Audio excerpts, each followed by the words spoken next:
I suppose this video is going to be my public service announcement. And the topic of concern is the refilling of these 1 pound cylinders that are known as camping gas. These are known as .39 canisters, and they're actually illegal to refill.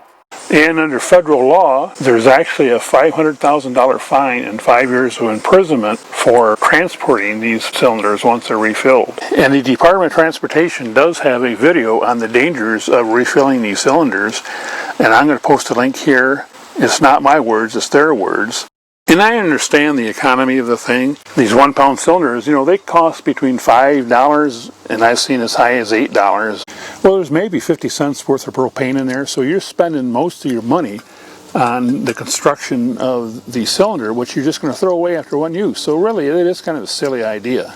There's somewhat of a cowboy mentality here, and somebody's going to say, well, I've done this for years, no problem at all. Well, I always say, yet.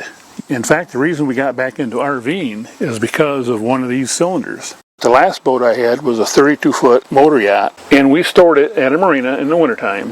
One of the other boat owners in a boat that was 2 boats away from mine decided he wanted to work on his boat, and he was going to heat shrink some tubing. Well, propane is heavier than air. Long story short, he ended up blowing the boat up and himself up, although he did survive, but he damaged the building with 80 boats, and my boat was one of them that was severely damaged. And we took the insurance money, returned to RVing, and that's when we bought our Class C. So I was directly affected by one of these cylinders exploding. This is just one of those little refilling adapters where you put this into a 20 pound cylinder with an Acme type thread, and this threads into the disposable cylinder. And we've all seen videos on the internet, and they fill the thing horizontally like that rather than vertically, which allows the liquid to fill from the bottom. You don't have an accurate idea of how full is full. And you need to have some expansion area in these propane tanks, because when the temperature rises, the propane wants to expand and it's going to increase the pressure of these. I'm not a propane guy, but what I've heard is these can get over 500 pounds of pressure in them if they're out in the sun.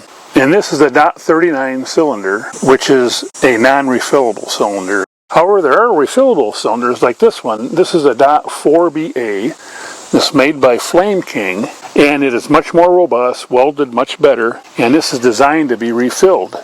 They give you an Allen wrench, and the Allen wrench goes into the valve here, and when you fill this cylinder, you open the valve, and when you have fluid escaping, that's the time when the cylinder is properly filled. And that's the same way that the propane facility will refill your propane tank, your 20 or 30 pound one. Because what happens is it's liquefied, the liquid comes up and gets to a certain point and then escapes out of this vent, and then you close the vent off and you're full.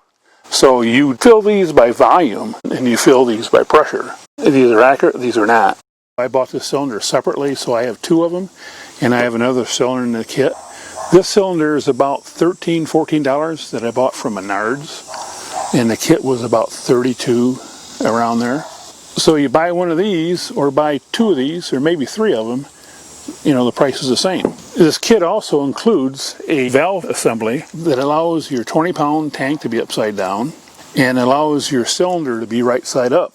That is again required for the proper liquid flow. So really, this is the safe way to do it. If you want to refill your cylinders, buy one of these and use these cylinders here.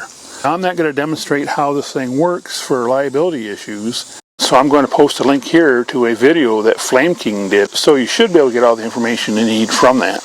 Now, a lot of the videos that I see, they are filling these 1 pound cylinders in a camping situation so that they can use a Mr. Heater or a Heater Buddy or one of those type of heaters, because they fit the 1 pound cylinders. So they're taking a 20 pound cylinder with them camping, and then they're filling the 1 pound cylinder so they can run their heater. Why don't you just buy one of these? This is a much safer alternative. And this has the Acme thread that goes to a 20 pound tank.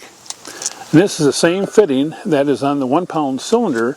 And you hook this into your Mr. Heater, you hook this into the tank, and you can get up to a 15-foot hose if you want. You can just use this. So there are 2 really good alternatives that are fairly low-cost alternatives. It just does not make any sense to put your life in danger by filling these cylinders. And tip number 1, I always take these brass fittings that have a little seal on them, just so that they don't leak as much, and this is how I store mine.